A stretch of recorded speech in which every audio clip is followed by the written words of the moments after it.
Molecular बायोलॉजीचं हे second lecture आहे. First lecture मध्ये आपण बघितलं होतं डीएनए रेप्लिकेशन कशा पद्धतीने होत आहे.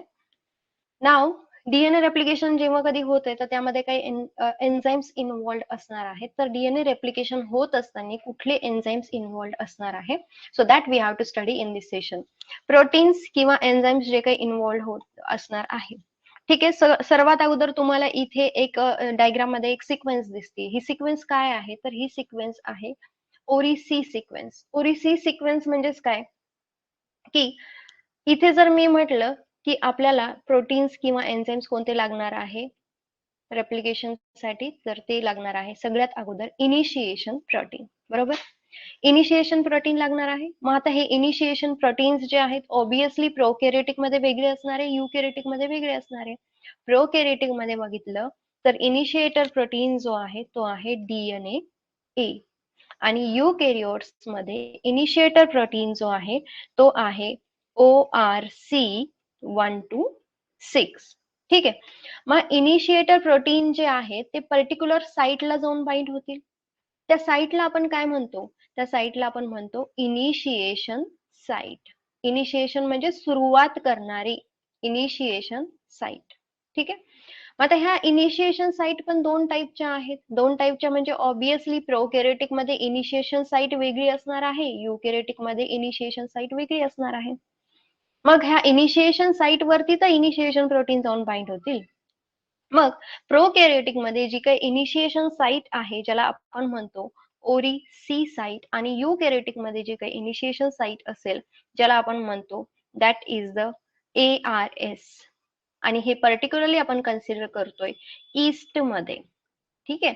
ईस्ट मध्ये म्हणजे आता हा ORC चा मीनिंग काय आहे, ओरिजिन रिकॉग्निशन कॉम्प्लेक्स. त्याला आपण म्हणतो ओरिजिन रिकॉग्निशन कॉम्प्लेक्स. हा ORC कॉम्प्लेक्स आपल्याला कुठे बघायला मिळतोय, तर हा ORC कॉम्प्लेक्स आपल्याला बघायला मिळतोय ईस्ट मध्ये. आणि हा जो कॉम्प्लेक्स आहे that is what, that is the ARS, that is the autonomous sequence. ARS that means that is the autonomously replicating sequence. ठीक आहे. आता आपल्याला समजलंय की काय बघत आहोत. आपल्याला बघायचे प्रोटीन्स आणि एन्झाइम्स जे डीएनए रेप्लिकेशन मध्ये काम करतात. डीएनए रेप्लिकेशन मध्ये काम करतात म्हणजे जर मी असा डीएनए कन्सिडर केला तर ऑब्विसली ह्या डीएनए वरती कुठे ना कुठे अशी एक साइट असेल ज्या साइट वरती काय होणार आहे, तर ह्या साइट पासून आपला डीएनए रेप्लिकेशन सुरू होईल. म्हणजे जर मी इथे ही म्हटले की ही रिकॉग्निशन साइट आहे किंवा इनिशिएशन साइट आहे, तर ह्या साइट वरती काय होईल, तर बबल फॉर्म होईल. ह्या साइट वरतीच काय होणार आहे, हायड्रोजन बॉन्ड ब्रेक होतील आणि दोन जे न्यूक्लियोटाइड्स आहेत ते सेपरेट आउट होतील. मग ती जी साइट असेल ती असेल इनिशिएशन साइट. आता पर्टिक्युलरली इनिशिएशन प्रोटीन प्रोकॅरियोटिक मध्ये जो कॅरी आउट होतोय तो आहे डीएनए ए, आणि ही जी साइट आहे ती आहे ओरिसी. आता प्रोकॅरियोटिक मध्ये इथे तुम्हाला डायग्राम मध्ये दिसते ही आहे ओरिसी साइट. ठीक आहे. आता ही जी काही ओरिसी साइट आहे त्यावरती दोन डोमेन्स आहेत. एक जे तुम्हाला दिसते that is the 13 base pair repeat, ज्याला आपण एटी रिच साइट म्हणतोय, ऍडेनाइन आणि थायमिन रिच. इथे एटी रिच रिजन होतं, मग इथे जाऊन काय होणार आहे, पर्टिक्युलर टाइपचा बॉन्ड जो सॉरी प्रोटीन जे आहे ते बाइंड होणार आहे. आता ओरिसी साइट वरती दोन डोमेन्स तुम्हाला दिसत आहेत, एक 13 बेस पेअर रिपीट्स आणि दुसरा जो आहे तो 9 base pair repeats. 9 base pair repeats वरती हा डीएनए ए जाऊन काय होणार आहे, बाइंड होणार आहे. म्हणजे इथे मी अशा पद्धतीने ड्रॉ केलं तर डीएनए ए जो आहे तो कुठे जाऊन बाइंड होते, हा 9 बेस पेअर रिपीट्स वरती काय होते, जाऊन बाइंड होते. हा पर्टिक्युलर टाइपचा डोमेन आहे. कोण बाइंड झालं इथे, इथे बाइंड झालं डीएनए ए प्रोटीन. ठीक आहे, समजले. सो हे जे प्रोटीन्स आहेत ते काय आहे, इनिशिएशन प्रोटीन. ठीक आहे. मग आता इनिशिएशन प्रोटीन्स तर तुम्हाला समजले, डीएनए इथे जाऊन बाइंड होतोय, पण मग तो काय करणार आहे, ह्याच्यासोबत काय होणार आहे, इंटरॅक्शन करणार आहे. कोणासोबत, 13 बेस पेअर सोबत. आणि 13 बेस पेअर सोबत जेव्हा डीएनए ए इंटरॅक्शन करणार आहे त्यानंतर तिथे रिक्रूट केला जाईल हेलिकेज. आणि हेलिकेज काय काम करत असतो, तर हेलिकेज दोन हायड्रोजन्स मधले बॉन्ड ब्रेक करण्याचं काम करतोय. ठीक आहे. सो सुरुवातीला तुम्हाला समजलंय इनिशिएशन प्रोटीन प्रोकॅरियोटिक मध्ये होते डीएनए ए आणि दुसरा होता ORC126. ठीक आहे. नेक्स्ट आपण बघूयात that is the DNA loader. Okay. So sorry, helicase loader. So second जो प्रोटीन आहे, एक पहिला बघितला होता initiation protein. So hair I am writing, पहिला बघितला होता इनिशिएशन प्रोटीन त्यामध्ये पण आपण काय बघितलं होतं, प्रोकॅरियोटिक मध्ये बघितलं होतं आणि युकॅरियोटिक मध्ये बघितलं होतं. प्रोकॅरियोटिक मध्ये जो होता तो होता डीएनए ए आणि युकॅरियोटिक मध्ये जो होता तो ओआरसी होता. ठीक आहे. त्यानंतर आपल्याला काय लागणार आहे, हेलिकेज लागणार आहे. मग इथे काय होतं, हेलिकेज लोडरला रिक्रूट केलं जातं. हेलिकेज लोडरला रिक्रूट केलं जातं म्हणजे ऑब्विसली हा हेलिकेज लोडर काय करेल, हेलिकेजला घेऊन येण्याचं काम करेल. हेलिकेज लोडरचं काम प्रोकॅरियोटिक मध्ये कोण करतं, तर डीएनए सी नावाचा एन्झाईम जो आहे तो करतो प्रोकॅरियोटिक मध्ये. युकॅरियोटिक मध्ये कोण करते, तर CDT1 अँड CDC6 हे काय करतायत, इथे लोडरचं काम करतायत. इथे तुम्हाला डायग्राम मध्ये दिसत असेल, ही जी डायग्राम मी तुम्हाला आणलेली आहे ही इनिशिएशन आहे युकॅरियोटिक मध्ये. युकॅरियोटिक मध्ये तुम्हाला या डायग्राम मध्ये दिसत असेल, हा काय आहे, हा डीएनए आहे पूर्णपणे. ह्या डीएनए वरती ही जो ब्लू कलरचा पार्ट आहे तो ओआरसी कॉम्प्लेक्स आहे, म्हणजे ओरिजिन ऑफ रिकॉग्निशन कॉम्प्लेक्स. आता ह्या ओआरसी वरती काय होणार आहे, सीडीटी ओआरसीच्या साईडला CDT1 आणि CDC6 बाइंड होत आहेत. इथे तुम्हाला दिसतंय हे CDT1 आणि CDC6 बाइंड होत आहे. मग हे इथे बाइंड का झाले, बिकॉज ह्यांना रिक्रूट करायचे हेलिकेजला. सो थर्ड प्रोटीन किंवा थर्ड जो एन्झाईम डीएनए रेप्लिकेशन मध्ये इन्व्हॉल्ड आहे तो आहे हेलिकेज. मग आता हेलिकेजचं काम कोण करते, तर प्रोकॅरियोटिक मध्ये हेलिकेजचं काम करतोय डीएनए बी. ठीक आहे. डीएनए बी काय करणार आहे किंवा हा हेलिकेज काय करतो, तर हा हायड्रोजन बॉन्ड्सला ब्रेक, हायड्रोजन बॉन्ड्स न्यूक्लियोटाइड्स मधले हायड्रोजन बॉन्ड्स ब्रेक करतोय. जर न्यूक्लियोटाइड्स मधले हायड्रोजन बॉन्ड ब्रेक झाले तर तुम्हाला अशा पद्धतीचा एक बबल फॉर्म झालेला दिसेल आणि त्यासाठी आपल्याला हायड्रोजन बॉन्ड ब्रेक करणं गरजेचं आहे. सो अशा पद्धतीने तुम्हाला हे दिसतंय. आणि युकॅरियोटिक मध्ये काय आहे, तर युकॅरियोटिक मध्ये MCM227 हा हेलिकेज म्हणून काम करतोय. MCM227 याचा MCM चा मीनिंग आहे that is the mini chromosome maintenance. So mini chromosome maintenance. ठीक आहे, समजलंय. आता किती प्रोटीन झाले, 3 प्रोटीन्स आपण डिस्कस केलेत. म्हणजेच आता हे तुम्हाला समजलं, युकॅरियोटिकची डायग्राम तर ऑलरेडी तुमच्या समोर आहे. ओआरसी कॉम्प्लेक्स आला, CDC6 आला, CDT1 आला. ह्यांनी काय केलं, CDC6 आणि CDT1 ने हेलिकेजला घेऊन आले. हेलिकेजला का घेऊन आले, बिकॉज हेलिकेज 2 हायड्रोजन बॉन्ड्स मधले बॉन्ड ब्रेक करेल आणि बबल फॉर्म करेल. आणि हेलिकेजचं काम युकॅरियोटिक मध्ये कोण करतं, तर MCM करतोय. हे तुम्हाला समजलंय. मग आता प्रोकॅरियोटिक मध्ये कशी प्रोसेस होती, प्रोकॅरियोटिक मध्ये सगळ्यात अगोदर येईल डीएनए ए. म्हणजे मी इथे प्रोकॅरियोटिकची जर डायग्राम ड्रॉ केली तर इथे रिकॉग्निशन सिक्वेन्स आहे, म्हणजे ओरी सी साइट आहे, यावरती येईल डीएनए ए. त्यानंतर इथे हेलिकेज लोडर म्हणून कोण काम करते, तर डीएनए सी हा लोडर म्हणून काम करतो. आणि डीएनए सी जर इथे आला तर तो डीएनए बी ला इथे रिक्रूट करेल. सो इथे डीएनए बी जो आहे तो रिक्रूट केला जाईल, बिकॉज डीएनए बी इथे हेलिकेजचं काम करतोय.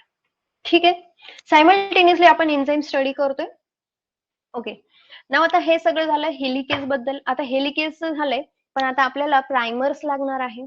सो प्रायमर्सचं सॉरी, इथे आता आपल्याला काय लागणार आहे, पहिल्यांदा आपण बघूयात SSB protein, single strand binding protein. जर इकडे बघा डायग्राम मध्ये, जर इथे बबल फॉर्म झाला, जर 2 स्ट्रँड डीएनएचे एकमेकांपासून दूर गेले तर त्यांना होल्ड करणं गरजेचं आहे.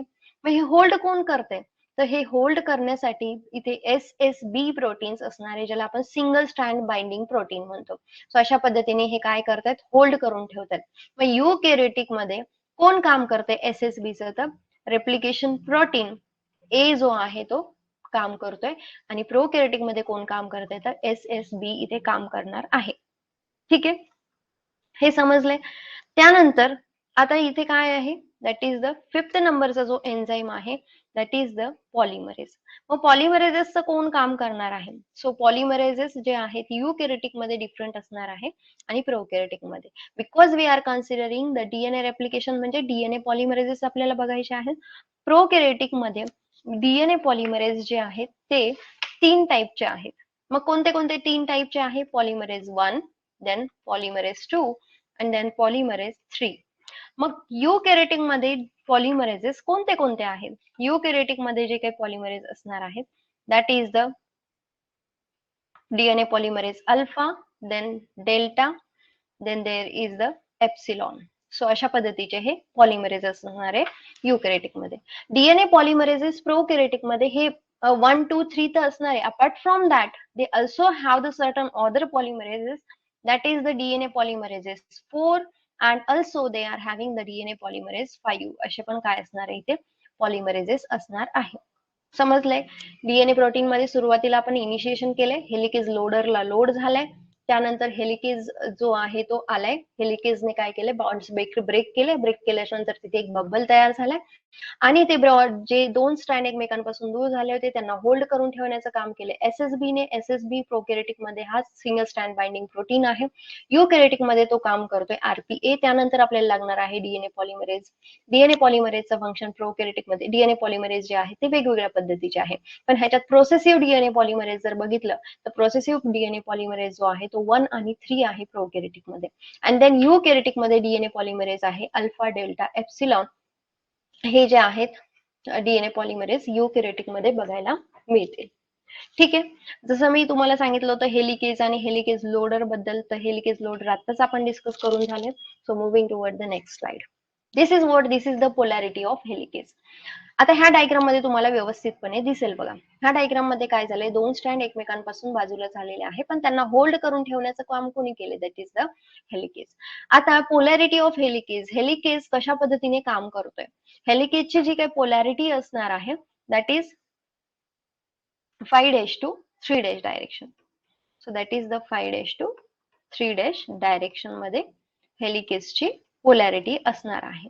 म्हणजेच हेलिकेज म्हणून प्रोकॅरियोटिक मध्ये कोण काम करते, प्रोकॅरियोटिक मध्ये हेलिकेज म्हणून काम करतो. प्रोकॅरियोटिक मध्ये हेलिकेज म्हणून कोण काम करतं, तर डीएनए बी काम करतो. म्हणजे डीएनए मायग्रेट कसा होईल, डीएनए बी हा मायग्रेट कसा होईल, डीएनए बी हा मायग्रेट होईल 5' to 3' डायरेक्शनला.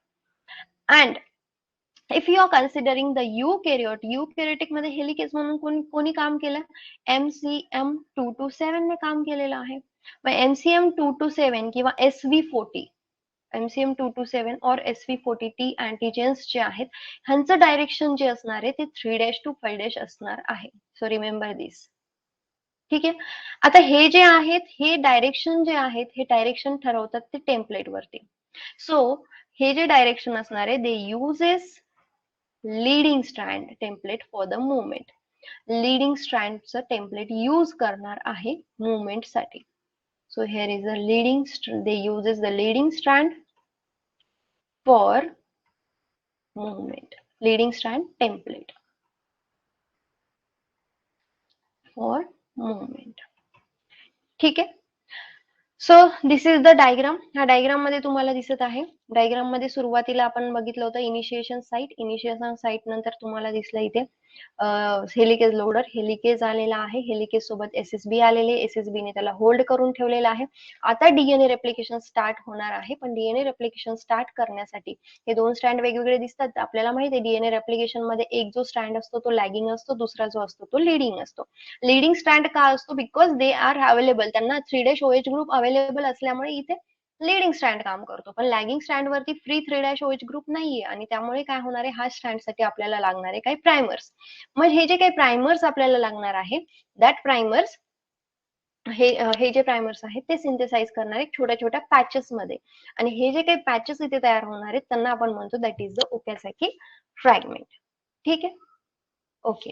Now moving towards the next, that is the DNA polymerase and its function. आतापर्यंत तुम्हाला समजलंय सगळं, पण डीएनए पॉलिमरेजची इन्फॉर्मेशन आपण बघितलेली नाहीये. DNA polymerase and its function मध्ये डीएनए पॉलिमरेज पहिले कन्सिडर करूयात आपण प्रोकॅरियोट्सचे. प्रोकॅरियोटिक मध्ये डीएनए पॉलिमरेज जसं सांगितल्याप्रमाणे मेजरेबली 3 आहेत, पण आपण इथे कन्सिडर करूयात सगळ्यांबद्दलच थोडीशी माहिती घेऊयात. That is the DNA polymerase 3, DNA polymerase 4 and DNA polymerase 5. ठीक आहे. पहिल्यांदा आपण बघूयात प्रोकॅरियोटिक मध्ये डीएनए पॉलिमरेज 1 जो आहे त्याचा फंक्शन काय आहे, तर 1 हा मेजरेबली काम करतो कशामध्ये, रेप्लिकेशन मध्ये. मग ह्याच्याकडे कोणत्या ऍक्टिव्हिटी असतात डीएनए पॉलिमरेज 1 कडे, ह्याच्याकडे ऑब्विसली पॉलिमरेज तर ही ऍक्टिव्हिटी असते, पॉलिमरेज ही तर ऍक्टिव्हिटी असणार आहे. अपार्ट फ्रॉम दॅट त्यांच्याकडे 5' to 3' ही एक एक्झोन्यूक्लियस ऍक्टिव्हिटी असते, ही एक एक्झोन्यूक्लियस ऍक्टिव्हिटी असते. And also they are having the 3' to 5' exonuclease activity असते. मग तुम्ही म्हणणार आता ही एक्झोन्यूक्लियस ऍक्टिव्हिटी काय आहे? Exonuclease activity that means this is what, this is the proofreading. Proofreading म्हणजेच एखादा डेटा जर तयार झाला तर आपण पुन्हा चेक करतो ना की त्या डेटामध्ये काही फॉल्ट तर नाहीये. ते पुन्हा जे काही चेक करणं आहे त्याला आपण म्हणतो that is the exonuclease activity. मग एक्झोन्यूक्लियस ऍक्टिव्हिटी करण्यासाठी पॉलिमरेजला रिक्रूट केलं जातं. मग आयदर पॉलिमरेज 5' to 3' डायरेक्शनने चेक करेल किंवा 3' to 5' डायरेक्शनने चेक करेल. पण तो पॉलिमरेज नेमका चेक काय करतोय? तो पॉलिमरेज चेक करतोय की इथे एखादा मिसिंग तर दुसरा, म्हणजे फॉर एक्झाम्पल माझ्याकडे सिक्वेन्स होती ATGC, ह्याच्या जागेवरती इथे टी आला होता, इथे ए आला होता, इथे जी च्या अपोजिट सी, पण सी च्या अपोजिट जी यायला पाहिजे होतं, जी च्या ऐवजी इथे आला होता ए. म्हणजे इथे काय झालंय, इथे मिसिंग दुसरा न्यूक्लियोटाइड ऍड झाला किंवा न्यूक्लियोटाइड एखादा ऍडच नाही झाला. मग हे सगळं प्रूफ रीडिंग मध्ये चेक केलं जातं. मग डीएनए पॉलिमरेज इथे रिक्रूट केला जाईल, डीएनए पॉलिमरेज येईल, चेक करेल, अरे सी च्या अपोजिट तर जी यायला पाहिजे होतं, इथे ए आलाय. मग डीएनए पॉलिमरेज काय करेल, त्याच्या जागेवर सी च्या जागेवरती काय करेल, जी ला रिक्रूट करेल. सो ही जी ऍक्टिव्हिटी आहे त्याला आपण म्हणतो प्रूफ रीडिंग ऍक्टिव्हिटी किंवा एक्झोन्यूक्लियस.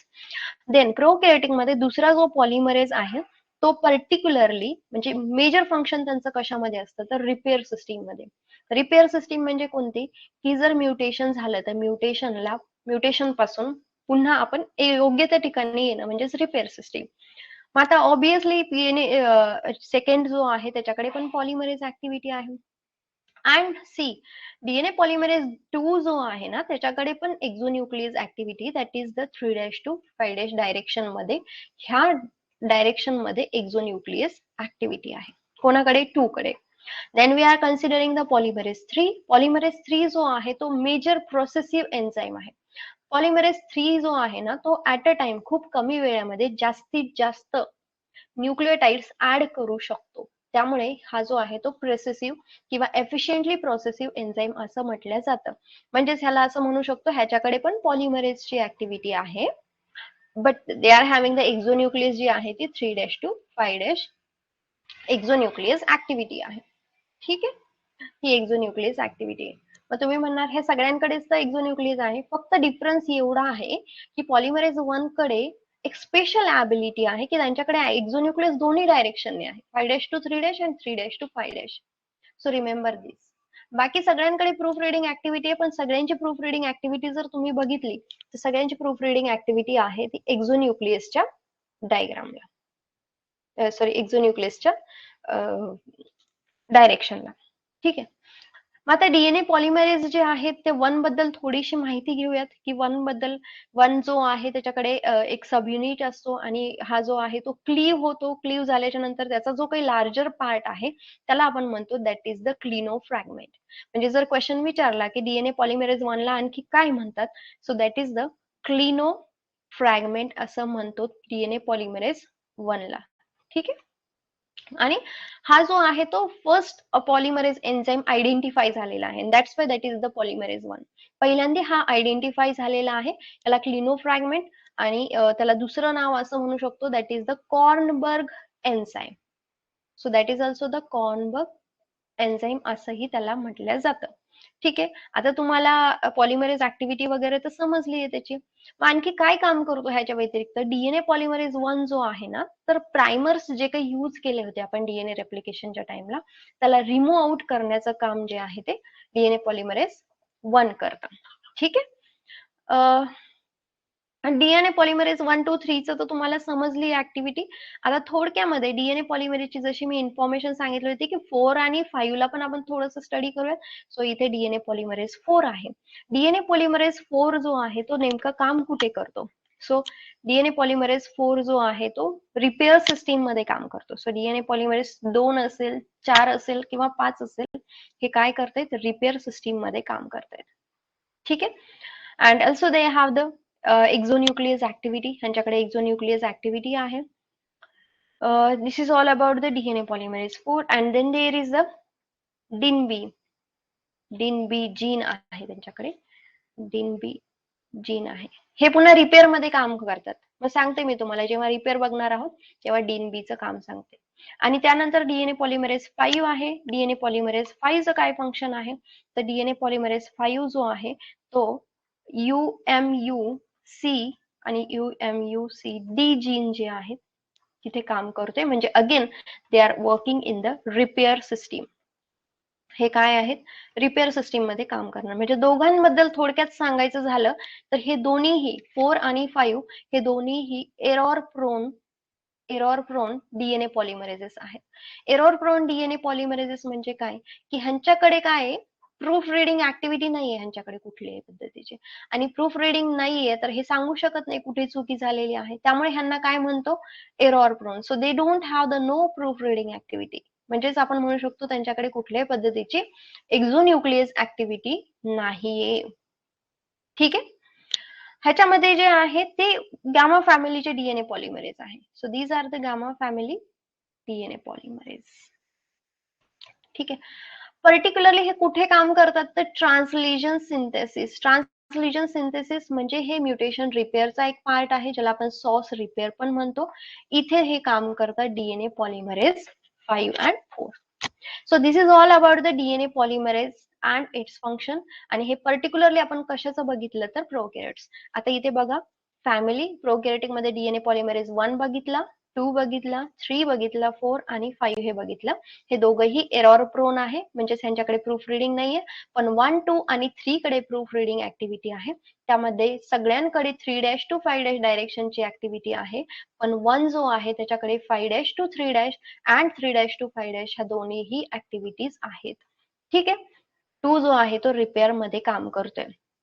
बाकी 1 आणि 3 जो आहे तो प्रोसेसिव्ह एन्झाइम्स आहेत जे प्रोसेसिंग मध्ये काम करतात. युकॅरियोटिक मध्ये कोणते डीएनए पॉलिमरेज असतात, more than 15 DNA polymerases are there. पण आपल्या कामाचे कोणते आहेत, अल्फा, डेल्टा, एप्सिलॉन आणि डीएनए पॉलिमरेज गामा, हे आपल्या कामाचे आहेत. सो युकॅरियोटिक मध्ये डीएनए पॉलिमरेज किती आहे असं जर विचारलं तर डीएनए पॉलिमरेजेस 3 टाईपचे आहेत, जे आपल्याला डीएनए रेप्लिकेशन मध्ये यूज होणार आहे. ठीक आहे. सो इथे बघा, मी तुम्हाला पुन्हा एकदा प्रोकॅरियोटिक सेल मधले एन्झाइम्स आणलेले आहे. DNA polymerase 1, DNA polymerase 2, 3. Initiation activity ह्यांच्याकडे आहे का की नाही. डीएनए पॉलिमरेज कडे, कुठल्याही डीएनए पॉलिमरेज कडे डीएनए रेप्लिकेशन स्टार्ट करण्याची ॲबिलिटी नसते, इनिशिएशन ऍक्टिव्हिटी नसते. ठीक आहे. पॉलिमरायझेशन करू शकतात का, हो, तिघही पॉलिमरायझेशन करतात. एक्झोन्यूक्लियस ऍक्टिव्हिटी आहे का, येस, 3' to 5' तिघांकडेही आहे.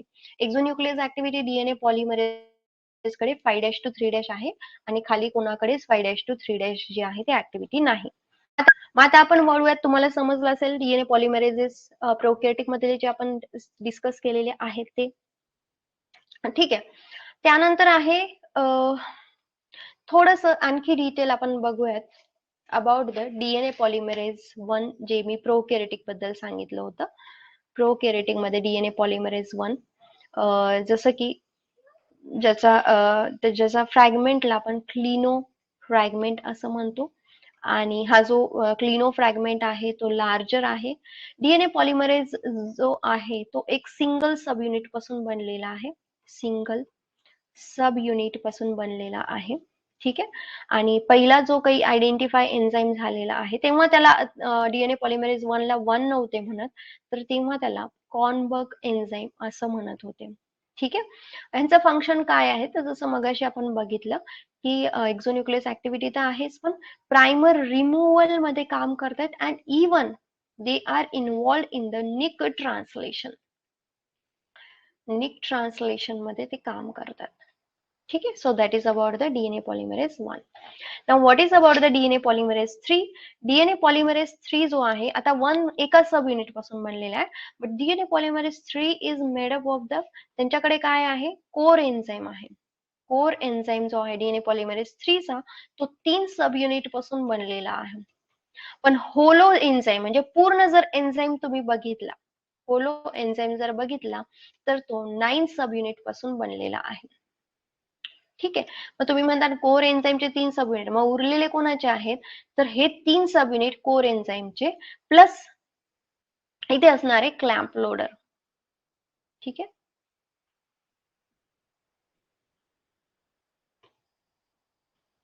ओके. आता हा जो आहे डीएनए पॉलिमरेज 3, ह्याला आपण म्हणू शकतो that is the major DNA polymerase for replication. ह्याला आपण मेजर डीएनए पॉलिमरेज म्हणतो. कशासाठी? डीएनए रेप्लिकेशन साठी. म्हणजेच हा लीडिंग स्ट्रँड वरती पण काम करेल आणि लॅगिंग स्ट्रँड वरती पण काम करेल डीएनए रेप्लिकेशन मध्ये. ठीक आहे, लॅगिंग स्ट्रँड वरती पण काम करेल. मग आता मगाशीच आपण बघितलंय की ह्याच्याकडे पॉलिमरेजेस ऍक्टिव्हिटी आहे, एक्झोन्यूक्लियस ऍक्टिव्हिटी आहे, 3' to 5' एक्झोन्यूक्लियस आहे. एक्झोन्यूक्लियस 3' to 5' असते हे लक्षात ठेवा. एक्झोन्यूक्लियस म्हणजे प्रूफ रीडिंग आणि 5' to 3' जी आहे ती कशी आहे? पॉलिमरेजची ऍक्टिव्हिटी आहे. ठीक आहे. आता हा डीएनए पॉलिमरेज आणखी कुठे काम करतो? तर रिपेअर सिस्टीम मी तुम्हाला सांगितलं होतं, न्यूक्लियोटाइड एक्सिशन रिपेअर. ठीक आहे, NER मेकॅनिझम मध्ये हे काम करतात. also involved in the nucleotide excision repair. So ह्याला आपण काय म्हणतो? That is the processive enzyme. ह्याला आपण म्हणतो processive enzyme because long stretch जो आहे डीएनएचा, जास्तीत जास्त न्यूक्लियोटाइड ऍडिशन जे आहे, ऍडिशन किंवा लॉंग स्ट्रेच जो आहे डीएनएचा तो तिथे ऍड करतात. And that's why this is the DNA polymerase 3. ठीक आहे. 2, 4 आणि 5 हे जे आहेत ते पर्टिक्युलरली रिपेअर पाथवे मध्ये काम करतात. Repair pathway.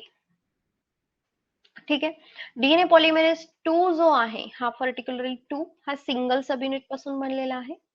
So that is made up of the single sub unit.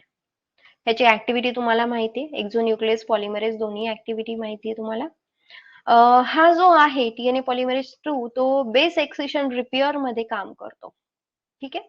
And also lagging strand मध्ये पण ते पार्टिसिपेट करू शकतात. त्यानंतर उरतो मग डीएनए पॉलिमरेज 4 आणि 5. मग 4 आणि 5 चं मगाशीच मी सांगितलं की 4 आणि 5 ह्यांच्याकडे प्रूफ रीडिंग ऍक्टिव्हिटी नसते. They are what? They are the error prone. आणि ते कुठे काम करतात हे तुम्हाला सांगितलं होतं. रिपेअर जो होता ट्रान्सलेशन सिंथेसिस म्हणजे सॉस रिपेअर मध्ये हे काम करतात. So this is all about the DNA polymerase 1, 2, 3, 4 and 5. Okay. आता डीएनए पॉलिमरेज आपल्याला समजले. डीएनए पॉलिमरेज व्यतिरिक्त आता आपल्याला बघायचे युकॅरियोटिक मध्ये कोणते डीएनए पॉलिमरेजेस काम करतात. युकॅरियोटिक मध्ये 4 टाईपचे डीएनए पॉलिमरेजेस बघायचे. DNA polymerase delta, then alpha, epsilon and gamma. So अशा पद्धतीचे हे काही एन्झाइम्स आहेत. डीएनए पॉलिमरेज डेल्टा जो आहे that is the main replicative enzyme in the eukaryotes. It has the 3' to 5' exonuclease activity for the proofreading. ह्यांच्याकडे पण proof reading activity जर तुम्ही बघितली तर ती 3' to 5' आहे. पॉलिमरेज अल्फा ह्यांचं main function alpha is to synthesise the primer. हा जो आहे अल्फा हा प्रायमर प्रोड्यूस करतो. DNA polymerase alpha. आणि प्रोकॅरियोटिक मध्ये प्रायमर कोण सिंथेसाइज करतात? प्रायमेज नावाचा एन्झाईम असतो त्यांच्याकडे. ठीक. Okay, the smaller subunit has the primase activity and the larger subunit is the polymerization activity. It forms the primer for the Okazaki fragments. कोणासाठी primer तयार करेल? Okazaki fragments साठी. And then extend the DNA polymerase to delta. Okay. त्यानंतर आहे DNA polymerase epsilon. Epsilon जो आहे तो DNA repair मध्ये काम करतोय. It remove the primer. Primer remove करण्याचं काम हा एप्सिलॉन करतोय. ठीक आहे. आणि लास्ट आहे DNA polymerase gamma. That is the replicative enzyme for the mitochondrial DNA. Mitochondrial DNA साठी रेप्लिकेटिव्ह एन्झाईम म्हणून काम करतो. म्हणजे थोडक्यात जर आपण बघायचं झालं तर डीएनए पॉलिमरेज एन्झाईम अल्फा जो आहे तो प्रायमर्स मध्ये काम करतोय, प्रायमर सिंथेसिस साठी. So that is the priming. So primer synthesis मध्ये डेल्टा आणि एप्सिलॉन हे दोघंही इलॉंगेशन मध्ये काम करतायत, न्यूक्लियोटाइड्स ऍड करण्यामध्ये. आणि बीटा जो आहे डीएनए रिपेअर आणि हा जो आहे तो माइटोकॉन्ड्रियल डीएनए.